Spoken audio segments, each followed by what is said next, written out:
Fellas, you know Degree Cool Rush deodorant, right? Well, last year they changed the formula, and guys were mad about it. One dude even started a petition. So guess what? Degree heard us, admitted they messed up, and brought the original Cool Rush scent back exactly how it was. And it's in Walmart, Target, and other stores now for under $4. So grab some and remember why its cool, crisp, and fresh scent made it the #1 men's antiperspirant for the last decade. Degree Cool Rush is back, and it smells like victory for all of us. Don't you love it when things are both easier and more affordable? Like when the rain washes your car for you. Or like when you save up to 10% by bundling your renters and auto insurance with USAA. Bundle with USAA and start saving. Get a quote today. Hilton brings you new ways to stay, with experiences that let you capture the glory days. Introducing the Graduate Hotels.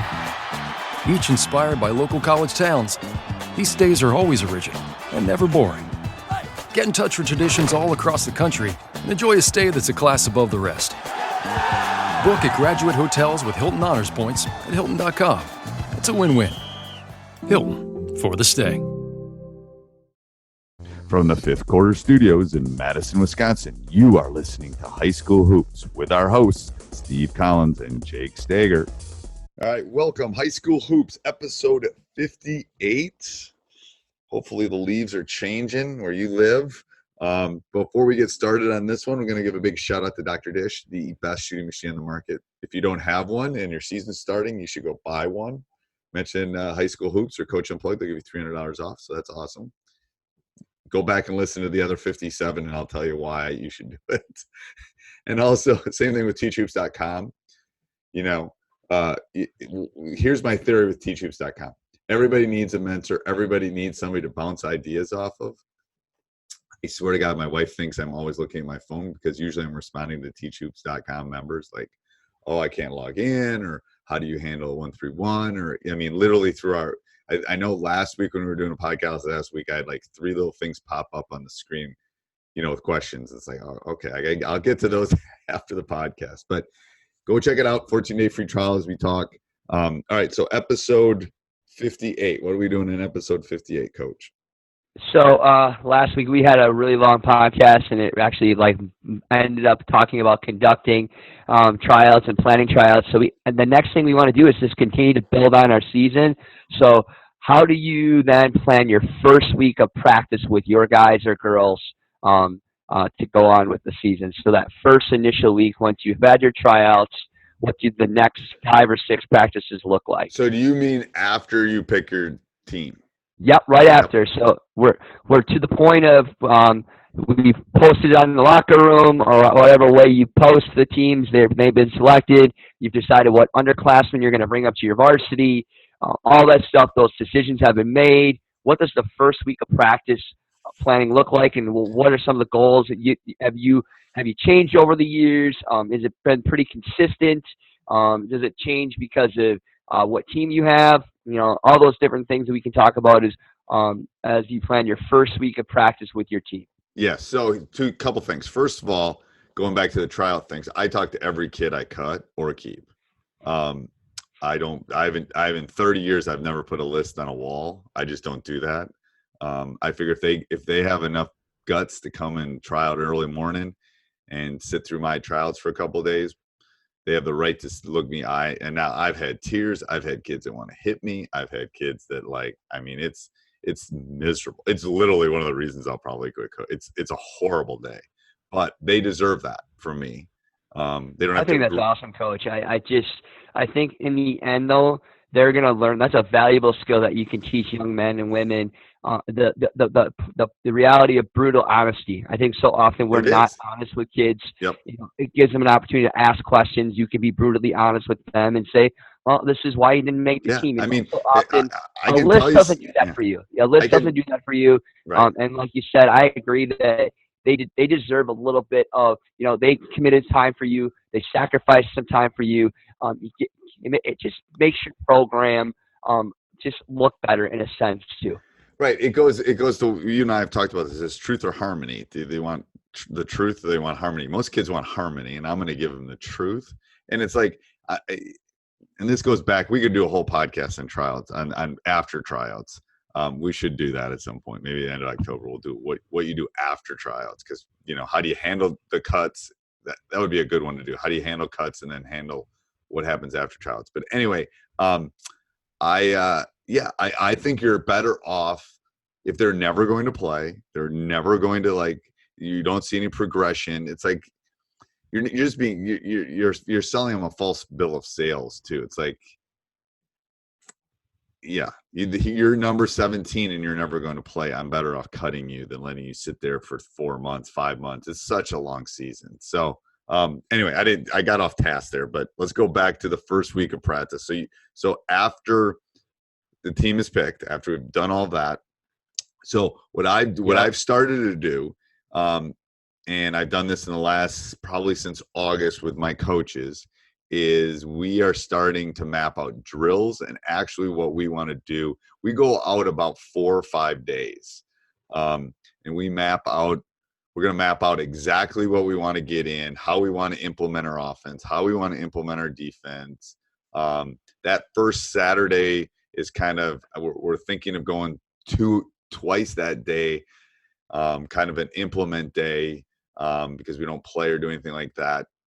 So, but we're going to map out literally every minute of everything in those first 7 days, because we have 14 practices before our first game. So we're putting some new things in and tweaking some stuff. And so every minute is so precious, and I want to get them in and out, just because I think it's a waste to keep them there unless you're implementing something. So, we map out every minute of everything. And I think those first couple weeks, it's no different. You and I are both teachers. How you set the tone the first 2 weeks of class in August set the tone for the entire year. I think it's the same thing with practice. It's like, it is a well-oiled machine at that point. And I think you have to do it either on a spreadsheet or on a piece of paper. We have something where we have actually an Excel sheet, and we have drills listed. And these are the things that we have a whole month mapped out of things we need to get in and when we need to get them in. But that first week is more like, okay, what do we need for that first game? What do we need for that first opponent, to be effective? Because obviously we're going to add to it just like we add in the classroom. But I think that it's extremely important, in my opinion. What do you think? I think it goes back to, it's just that backwards designing. You start looking at your strengths and weaknesses with your group right away, and you really want to build on some of the weaknesses that you're going to have, or what teams are going to expose you already in the first couple weeks of practice. The first couple days of practice. So, if you don't really have a true point guard, you struggle with pressure. You're going to have to be big emphasis on that right away early on in the season. I think mapping out is great. I used to use an Excel sheet, and it was actually minute by minute, and then it would color code it. So after an hour and a half, it would go a certain color, and then I literally mapped out everything, every practice. Right. And I kept every practice. And don't do the entire year. What I'm telling people are listening, going, I'm going to do this. No. If you get more than, this is from a teacher of 30 plus years. If you map out more than 4 or 5 days, it's going to change. And you'll spend 2 months mapping out the entire year. Map out a week, and then you got to schedule time to deal with it every week. What we're going to do differently this year is we're going to meet as a staff every week, kind of like football staffs do. And we're going to map out the week. We're going to map out the week every week, together. So I think that will be I think that's easier if you map out the entire week. Then, I just think it's easier if you map out the entire week and then evaluate after maybe Saturday, go to the next week, but don't go for more than 4 or 5 days of practice in a row, in my opinion. What's your thought, Coach? I agree. You can't go more than that. I weekly plan for my classroom. I do a yearly plan, like the things I want to do throughout the whole season. Right. But those are big topics. They're not verbatim of what I'm going to do, what I'm going to do, what I'm going to do. And I'm honestly Hey, Coach, I hope you're enjoying the podcast. Make sure you subscribe and like. Those do mean a lot to us. The written reviews are really important. Two other things that you can do to help us out that doesn't cost you anything. First thing, you can go over and subscribe and like and join our YouTube channel, Teach Hoops. You get updates all the time on that. You can also, if you do any sort of shopping on Amazon, you can click our Amazon link down below, www.teachhoops.com/Amazon. Bookmark that. Anytime you do any shopping on Amazon, we get a small little commission, and it helps us with our hosting fees. And if you really, really, really want to help us out, you come over and join teachhoops.com for coaches who want to get better, become a better basketball coach. It's one of the reasons I got into this was to not only help my players, but to help other coaches.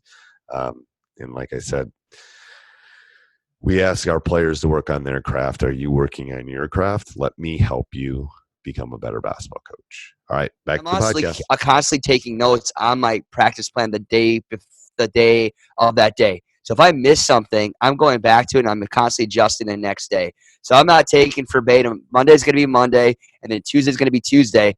Monday's going to be Monday, and heck, Tuesday might look completely different than it did a week ago. You're constantly evaluating your tool and your lesson, your practice plan after the first day, and you're going to have to go back. Like, maybe you're not making the progress that you want in your offense. Well, then you're going to have to repeat again. You can't go forward. Everybody really wants to go fast. You got to start slow to go fast. You know what I mean?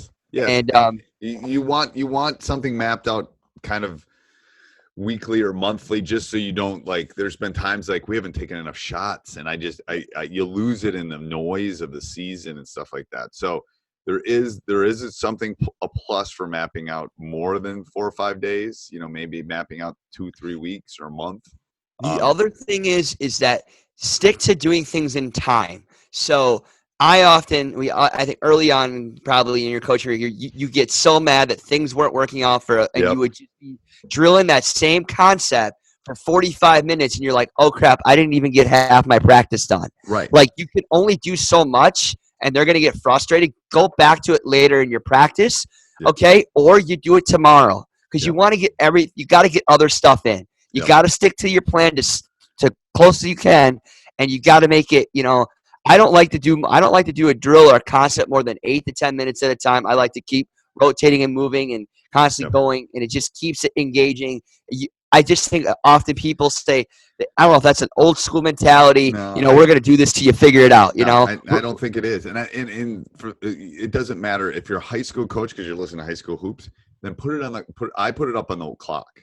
Like, we have a portal. I put it up on the clock. I got 7 minutes. If that horn goes off, we're done. We might come back to it because I might have a buffer built in at the back, but we're done. If you're a youth coach or a junior high coach, or you don't have a clock or have access to it, just put it on your phone. Literally put it on your phone, set it for 8 minutes, and then, or 10 minutes, whatever you're doing that drill. And then when it goes off, it doesn't matter. You can finish the teaching point at that point, but move on. Because we live in I've told you this, we live in a Snapchat world, man. These kids' attention spans, unless it's moving, you're gonna lose them anyway. So they're not gonna sit. In the world, if you can get a manager to run that clock. What I used to do is I'd have my practice plan here, and it'd have all the minute increments, and he would go right to the next one. He did that for me, and just kept it going. It had a horn. So after that 8 minutes, horn, boom, next. You will be surprised how fast practice goes if you do that too. Right. It'll be like, boom. It's like practice is over. Like, it's like ding, ding, ding, because you're a well-oiled machine, But then don't forget to be reflective, though.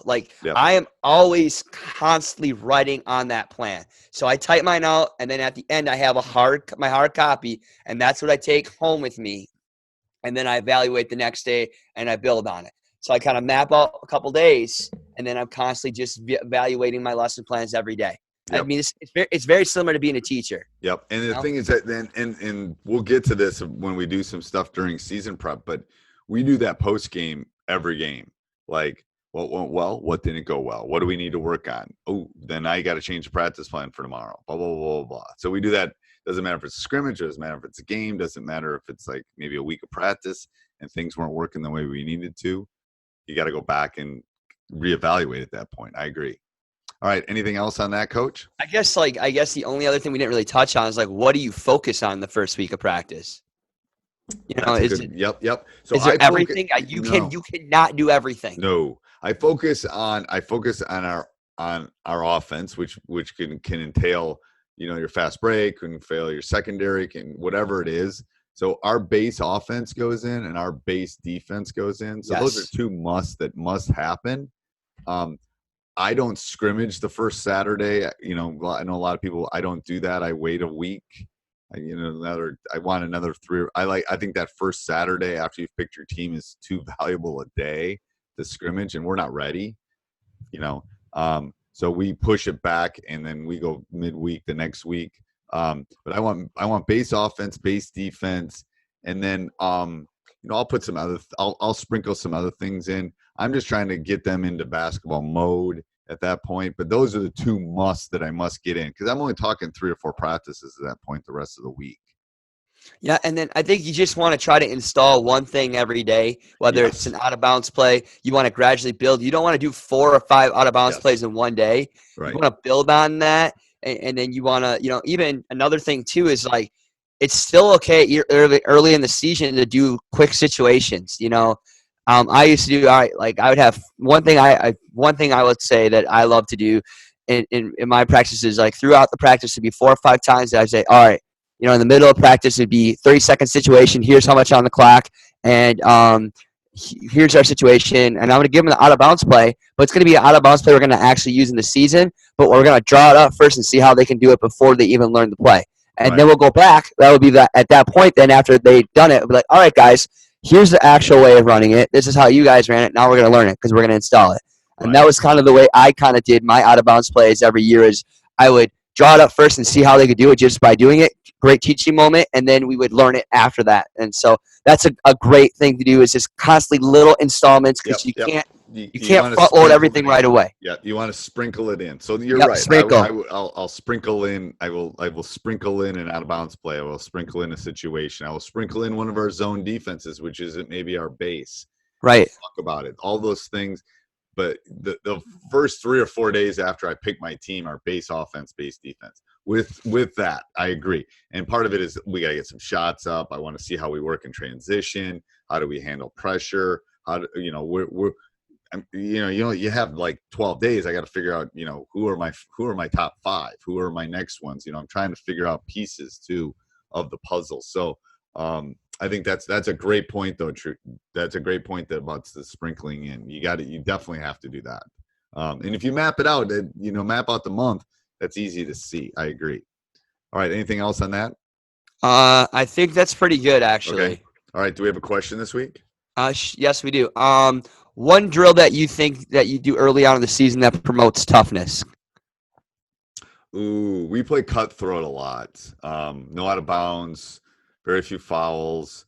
We emphasize, we call it cutthroat, but we basically emphasize what we think is important. Offensive rebounding, boxing out, closing out. All those things are worth specific points, taking a charge. So that's one that we run early and often, because you quickly find who's going to, and then the loser's going to have something. So one of my assistants keeps score, and then we just go. And then no out of bounds. We let them get pretty physical with it too. So I think that's one of my favorite ones early, just to kind of see who's going to back down, who's going to pass the foxhole test with me and who isn't, kind of thing. Yeah, I like to just do one-on-one where they spin off the ball. They can't dribble. They can't pass. They're going 1v1. They're just constantly pivoting and being strong with the ball for 20, 30 seconds at a time. That really gets each person in isolation. There's sweeping it low, sweeping it high. You're telling the other guys to slap them a little bit, push them around a little bit. Who's getting low, who's getting athletic. That's a quick, easy way to really build that physical toughness early on in the season. I like that. I like that a lot. All right. Till next week, Coach. All right. Sounds good. All right. Bye. Hey, everybody. I hope you enjoyed that. I would ask that you stop running. You call home. You go, honey, I need to join teachhoops.com. I need to become a better basketball coach. This Coach Collns knows what he's talking about. He's experienced it all. He can help me take my coaching game to the next level. I hope I can. I think I can. Go over and check it out. Subscribe and like. Make sure you go over also and check our YouTube channel out. Teach Hoops on YouTube. Hundreds of videos, thousands of videos. I think we're over thousands of videos now. Go over and check that out. Doesn't cost you anything. And if you're going to do any shopping tonight, click on our Amazon link down below and then go shopping. You won't even notice it. Doesn't cost you anything, and we get a small little affiliate. Helps us with our hosting fees. Talk to you soon.